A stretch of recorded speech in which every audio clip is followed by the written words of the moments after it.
O pessoal tá achando que eu sou puta, não é possível, cara. E eu acho que estão certos. Fala galera, tudo beleza? Arthur Dias aqui com mais um vídeo e mais um vídeo pago. Mês passado, a gente teve aquele complô filho da puta entre o Tenak e o Lendário que acabou pegando e me obrigando a ler X-Men Era do Apocalipse. E logo depois que eu peguei, xinguei, reclamei, meti o cacete naquela HQ, o Lendário pega e fala, vou pagar outra. Só que pelo menos dessa vez ele teve o bom senso de não mandar eu ler a porra do grupo do X de novo. Pegou e falou, vou mandar você ler algo da DC. E curiosamente, logo após eu já estar planejando o vídeo de Batman no 1, já ter colocado, vou fazer essa merda. Logo após eu e o Tenak já ter definido, vamos gravar o podcast sobre Lanterna Verde, Amanhecer Esmeralda, o Lendário pega e me pede Mulher Maravilha, Deuses Imortais, do Jorge Pérez. Sim, a gente teve 3 origens pós-crise em sequência. Batman, Lanterna Verde e Mulher Maravilha. Perfeito. Não, assim, não podia pedir nada melhor. É a parte mais engraçada que o Lendário não sabia que ia ser esses 3 vídeos em sequência. Mas, ok, ficou legal. Até porque a nossa quarta origem, né, de pós-crise mesmo, né, que no caso as histórias foram feitas realmente logo depois que encerrou esse arco da crise das infinitas terras. E realmente está sendo interessante pegar e ler essas primeiras origens, essas primeiras histórias dos personagens reformulados, né, até porque é uma vantagem, querendo ou não, de ler da DC, porque a gente tem essas origens que são recontadas a todo momento e tudo mais, e acaba sendo interessante para conhecer o personagem, a mística por detrás do personagem, como é as histórias, para aí sim pegar e ler algum arco grande. Apesar que o Lendário ele foi meio sem noção de início, porque ele tinha pedido toda a run do Pérez, uma run com mais de 60 edições, mas pelo menos o Tenak veio, salvou e falou, ó, volume 1 é que nem Homem de Aço. Faz parte da run do John Byrne, mas dá pra ler isolado apenas como origem. Então eu resolvi fazer isso com Mulher Maravilha. Que olha, eu pego o retiro que eu disse ali do vídeo de Lanterna Verde, né, que eu falei que era a origem que eu mais gostei, que eu mais me diverti até ali.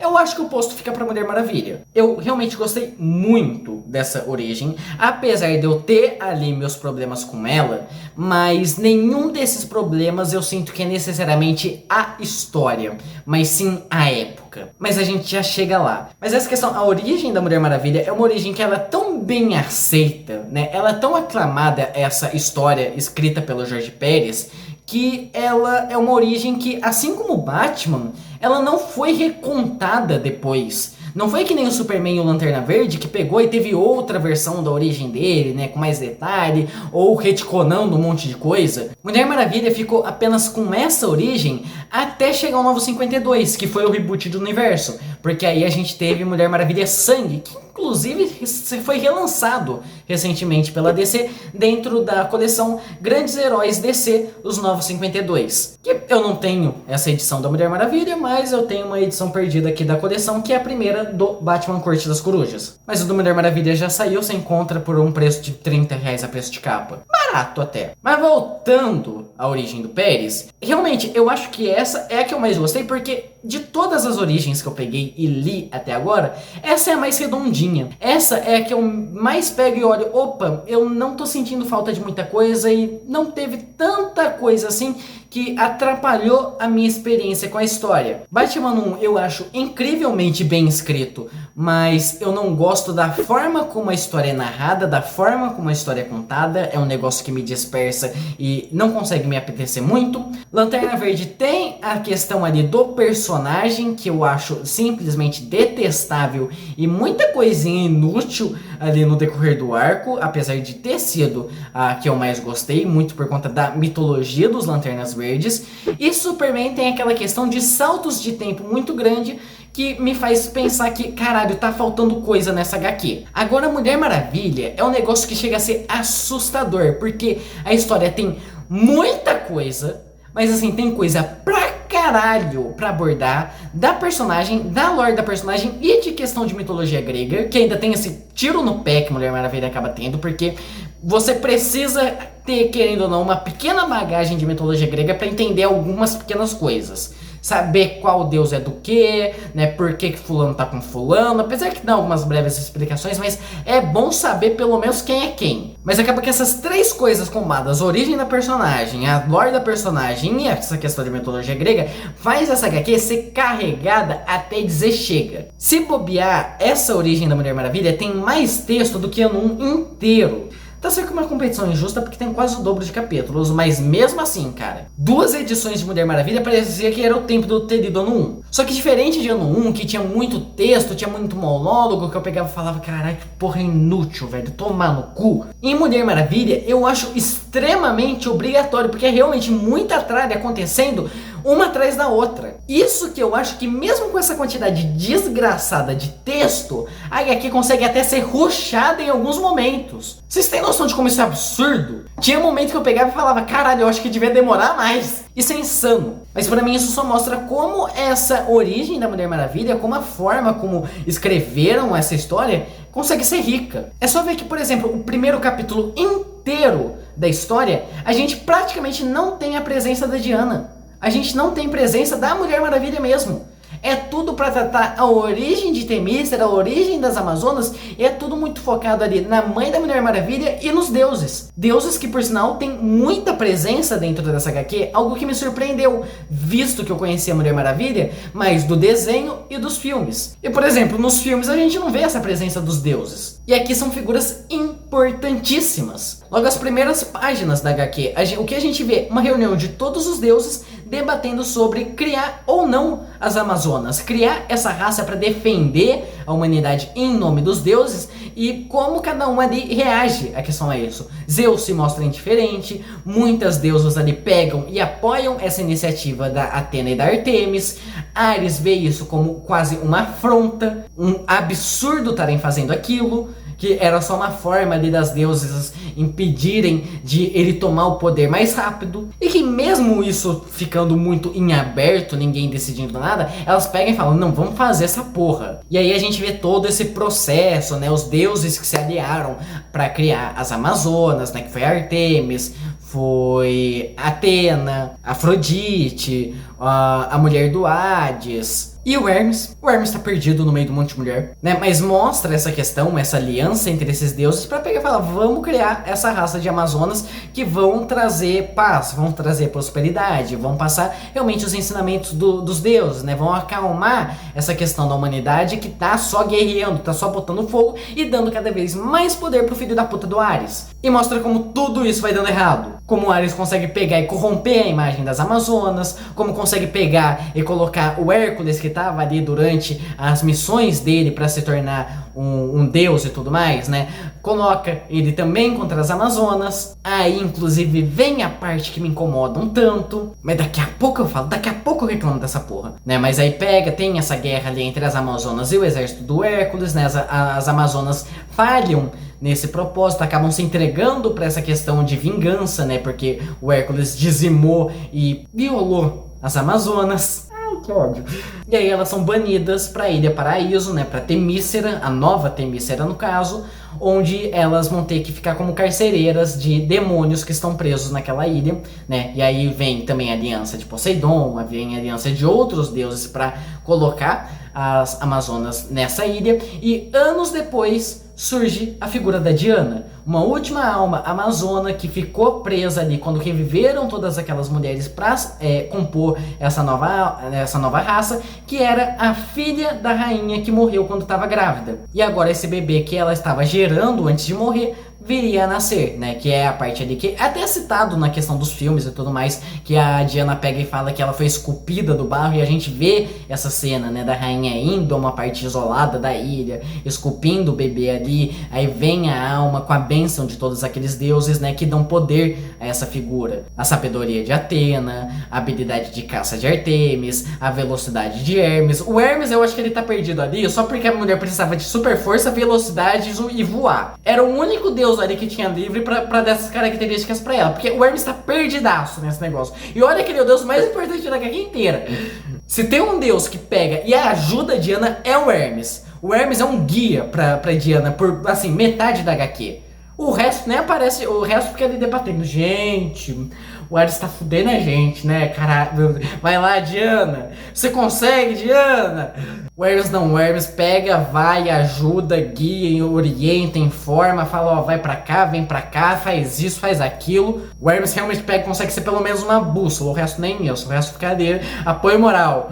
Porque a questão que após anos do nascimento da Diana e tudo mais, Ares se torna realmente a porra de uma ameaça. Surge a Primeira Guerra, surge a Segunda Guerra, agora a Guerra Fria, que é a época que a HQ saiu e é onde ela se passa também, né? E Ares está assim, no auge. Os deuses estão quase sendo extintos porque Ares está conseguindo poder pra caralho dizimando a humanidade com guerras. E agora os deuses precisam de uma escolhida das Amazonas que vai enfrentar o Ares. Inicialmente não é a Diana, pegam e falam, ó, vamos fazer a porra de um torneio pra definir a escolhida. É a Diana. Que surpresa, né? Recebeu a bênção de toda a porra dos deuses, não vai ser ela a escolhida não, confia. Apesar da mãe dela pegar, negar, falar, não, você não vai, você não vai, você não vai. Quando ela prova que ela é capaz, ela vai. Aí a gente tem toda aquela questão também dela treinando os poderes, dela recebendo o laço da verdade, que aí é uma aliança feita com Hefesto, que tá sentindo ali a ameaça do Ares e tudo mais, e forja o laço ali através do cinturão de Gaia, que era o cinturão que a mãe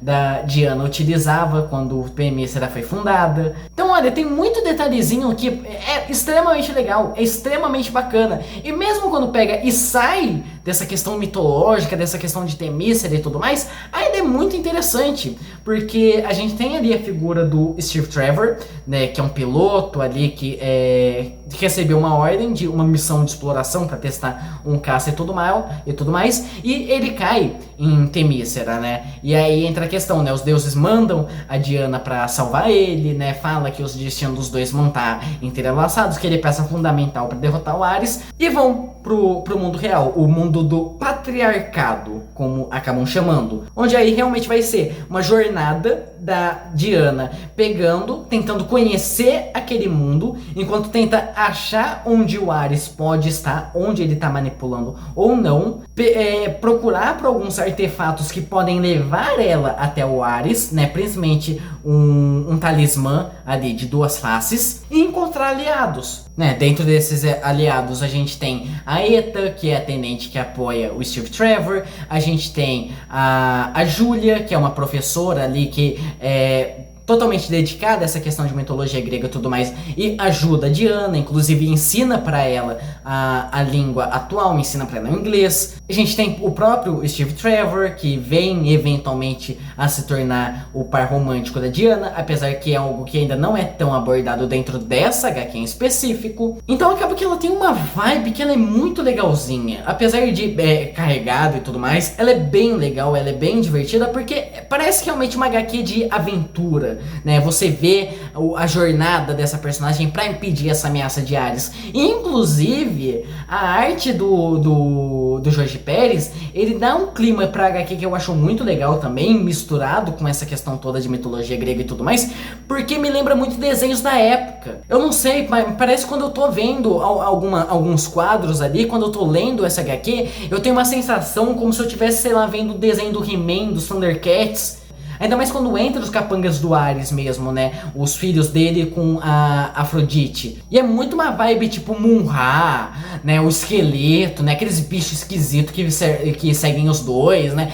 É bem aquela vibe, bem aquele clima, e não sei, eu nunca li HQ antes, mas dá uma sensação de nostalgia que é estranha. Porque tá, não são desenhos da minha época, mas eu via reprises, eu via coisa ali que passava em TV aberta e tudo mais, então conheci quando eu era mais novo. E acaba sendo legal, acaba sendo interessante. E é um clima, né, uma sensação lendo HQ que eu não tive com nenhuma outra que eu peguei até hoje. É uma sensação assim, foi única de Mulher Maravilha até agora. Só que infelizmente nem tudo são flores. Porque eu adorei a personagem, eu adorei a história, eu adorei a forma como vão construindo diversos elementos ali, né? A relação dela com os personagens, essa questão de aventura, essa questão de jornada, que eu acho muito legal. Os embates também são bons, mas existe uma questão que eu acho extremamente problemática.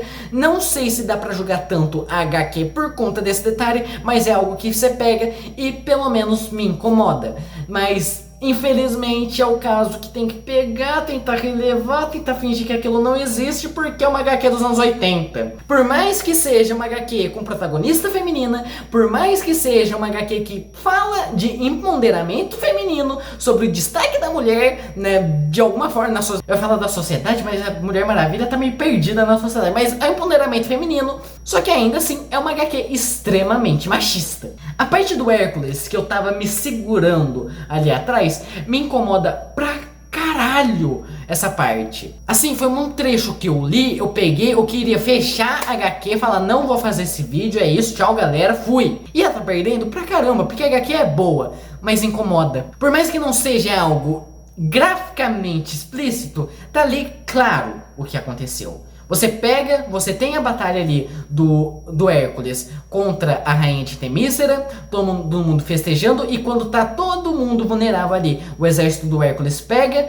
queima Temícera, mata e estupra as soldadas. Isso é uma coisa que a HQ fala claramente, né, nos trechos ali narrados que a gente tem muito durante a HQ, fala ali claramente que as Amazonas tiveram suas casas queimadas e seus corpos imaculados. E quando a gente corta, a gente vê o que aconteceu ali com a rainha das Amazonas e tudo mais, tá o Hércules entrando na cela, a rainha da Amazona nua e o Hércules ali provocando que pelo menos ela serviu como aperitivo e como diversão. E aí a gente tem esse contra-ataque, né, esse rebote das Amazonas, né, pegando e se vingando do exército do Hércules, que começa com a rainha fugindo porque ela seduziu o guarda. Eu realmente ainda não entendo. E isso não dá nem pra falar que pegar e falar, ó, é problema nos anos 80. Até hoje a gente tem isso de pegar e tentar fortalecer a figura da mulher através do estupro. É angustiante, é verdadeiramente angustiante e nojento. E a pior parte, isso parece que é só pra justificar essa questão de Temícera ser isolada e homens normais mortais no geral, não tô nem falando de gênero agora, né, mas infelizmente referem assim aos homens, né, são proibidos em Temícera. Parece que é só pra pegar e justificar isso, porque é uma parte extremamente pesada, forte, angustiante dentro da HQ, que depois não tem nada nesse mesmo nível. Apesar de ainda ter muitos trechos machistas pra caramba, como por exemplo a parte que o Steve Trevor descobre que aquela mulher que salvou ele não era porra num sonho, realmente existiu, né, que ele vê a Mulher Maravilha enfrentando a ruína na HQ e tudo mais. Fala, lembra que eu falei que tinha uma mulher que me salvou que era como um anjo? Tá aqui ela, em carne e osso. O pessoal olha e fala, caralho, quanta carne. Ou o próprio final da HQ ali, quando todo mundo, os deuses ali estão aplaudindo as Amazonas e tudo mais, e o filho do Hermes tá ali com o pinto desse tamanho, louco pra fazer merda. De todas as HQs que eu peguei da DC, desse pós-crise e tudo mais, Mulher Maravilha é, sem sombra de dúvidas, o que mais tem teor sexual durante a história toda. E é revoltante. É empoderamento feminino, não sei o que, mas continua objetificando a figura dela. Irrita pra caralho. E infelizmente, é uma personagem que eu gostei, eu achei interessante, mas pelo menos nessa história, ela ainda não tem tanto carisma como eu sei que ela venha a ter eventualmente. Ela ainda fica muito presa numa questão de,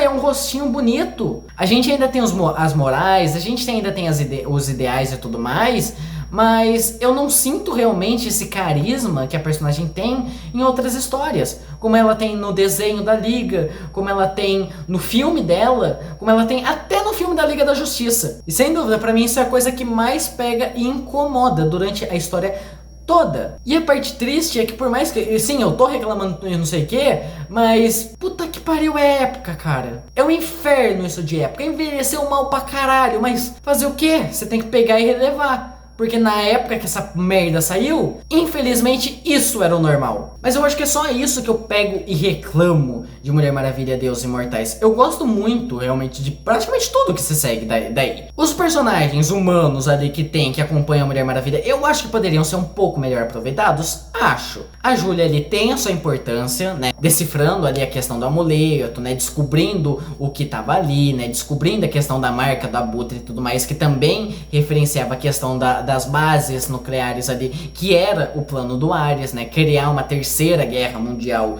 para tomar o poder realmente do Olimpo. A gente tem a questão do Steve Trevor, que traz todo esse conhecimento militar, traz todo esse conhecimento. A tenente ali, que ajuda o Steve, que traz toda essa questão do projeto Ares, né? Que ela pega e rouba as informações ali. Então, todos os personagens têm ali uma certa importância, tem uma relevância, mas eu sinto que poderiam aproveitar eles um pouco mais e desenvolver. Provavelmente isso acontece nas outras histórias ali que vai decorrendo desse run do Pérez, muito provavelmente. Porque como o Tenaki disse, isso aqui é uma história que dá pra você pegar, ler isolado, conhecer a personagem, mas tudo isso vai continuando nas edições seguintes. Como por exemplo a edição 8, que eu não cheguei a ler, mas logo na capa já é a questão ali Mulher Maravilha conhecendo a questão da Liga. Ou outras ameaças que vai surgindo ali e tudo mais, né? Como por exemplo, no final da HQ dá indício que o próprio Zeus pode se tornar uma ameaça para as Amazonas. Então já fica bem claro, né? Você tem esse arco ali que ele é fechado, mas ele já dá muita ponta solta para amarrar em outros lugares. O que você mais tem de fechadinho mesmo é essa questão da Júlia, né? A motivação da Júlia ali que é para salvar a filha, que é salva no final da HQ, então tudo beleza, tudo certo. Esse crescimento da Mulher Maravilha como guerreira e o confronto com o Ares e as forças dele. Aí a gente tem a ruína, a gente tem os filhos do Ares e tudo mais, e por fim o próprio Ares ali junto do exército americano e soviético, que tem uma conclusão que inclusive eu acho muito interessante, muito mais inclusive do que a porra da conclusão do filme, que é realmente uma briga ali entre a Mulher Maravilha, o Ares e tudo mais, e aqui é aquela questão do laço da verdade, colocou aquilo logo no começo da HQ, ó, isso aqui vai ser peça fundamental pra derrotar o Ares. Você fala, por que a porra do laço vai ser tão relevante assim? Porque é o que mostra a cagada que o Ares tá fazendo. Eu acho muito bem bolado essa questão, né? Porque logo no começo da HQ já pega e mostra, né? O que dá poder pros deuses é a própria humanidade. É a crença que a humanidade tem nos deuses que vai fortalecendo eles. Tanto que isso fortalece muito o Ares, né? Ele vai tomando essa força dos outros deuses, criando mais guerra, criando mais forma ali de dar força pra ele. Porque a partir do momento que as pessoas estão guerreando, estão se matando e tudo mais, já é uma crença no próprio Ares. Só que se ele concluísse a porra do plano dele, né, de colocar toda a humanidade em guerra, não sei o que, ele ia dizimar a humanidade, não ia mais ter quem acreditar nele, e ele ia morrer também. A cena do Ares encarando essa realidade por conta do laço, eu acho muito boa, muito bem construída. Ele chorando ao perceber o vazio que ele iria encarar se realmente pegasse e concluísse esse plano, é uma cena bonita. Por mais que desconstrói muito essa figura imponente, carrancuda que você tem do Ares, mas é justamente essa a intenção. Você deixa aquele personagem muito vulnerável. E a arte do Pérez nesse momento é um negócio assim que se destaca muito. Eu não gostei tanto da arte dele, eu acho que o Pérez é um ótimo desenhista para criar ambiente. Né, como eu falei, né, eu tinha essa sensação meio, caralho, tô vendo Thundercats, tô vendo um He-Man, não sei o que. Muito disso é por conta da minha ambientação. Ele faz cenários que são muito detalhados e tudo mais, mas quando ele tá desenhando personagem, é meio estranho. Tem alguns quadros dele que os personagens ficam bem deformados, ficam bem distorcidos, não sei. Não é um traço que me agrada tanto quanto o que a gente tem na run do Superman, que a gente tem na run do Lanterna Verde ou na run do Batman. Mas ainda assim tem seu charme, tem a sua própria característica, tem a sua própria identidade. Isso eu dou o braço a torcer. Mas eu acho que mais do que a arte, o Pérez ele falha um pouco em quadrinização. Tem alguns quadros que é meio complicado até você reparar um pouco a ordem deles, né? Porque tem alguns quadros que eles são bem misturados um em cima do outro. Então, por exemplo, tem alguns quadros que eles são assim, né? Tipo, e você não sabe direito se você lê eles intercalados, né? Cima, baixo, cima, baixo, cima, baixo, cima, baixo. Se você lê só os de cima primeiro, se você lê... você não sabe direito o que você faz. Aí, às vezes, os balões de diálogo estão interligados entre os quadros de cima e os quadros de baixo. É uma bagunça desgraçada.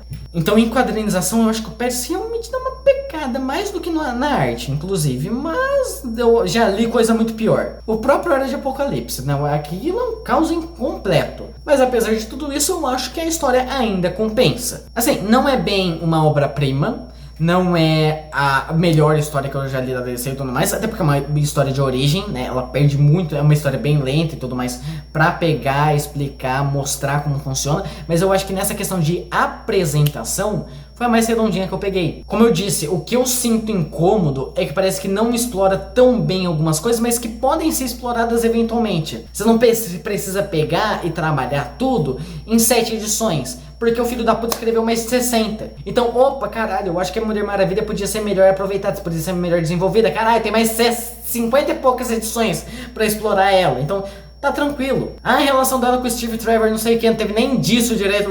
Tem mais 50 e poucas edições, cara. Suave. Isso aqui é pegar e apresentar a personagem. E como a apresentação está ótimo. O maior incômodo real que eu tenho com a porra da HQ é essa questão dos 80. Essa questão extremamente machista que tem no decorrer da HQ inteira. E aparentemente não é questão de edição 8, edição 9, 10, 11 que vai melhorar isso. É questão de anos. Não sei como são as histórias atuais na Mulher Maravilha, mas eu acredito que não existe mais esse fator que me incomode tanto quanto nessa run do Pérez. É tão bem escrita quanto? Não sei. Mas pelo menos isso já é algo que a gente melhorou, que a gente evoluiu. E finalmente Lendário me pagando pra ler algo bom. Milagre. Enfim, é isso que eu achei sobre Mulher Maravilha, Deuses Imortais. Comentem aí embaixo se vocês já leram essa origem da Mulher Maravilha, se vocês já leram outras origens da Mulher Maravilha, qual você prefere mais? E será que vai ser outra origem pós-crise o próximo vídeo? Eu não faço ideia. Enfim, é isso. Eu vou ficando por aqui, a gente se vê no próximo vídeo. Falou!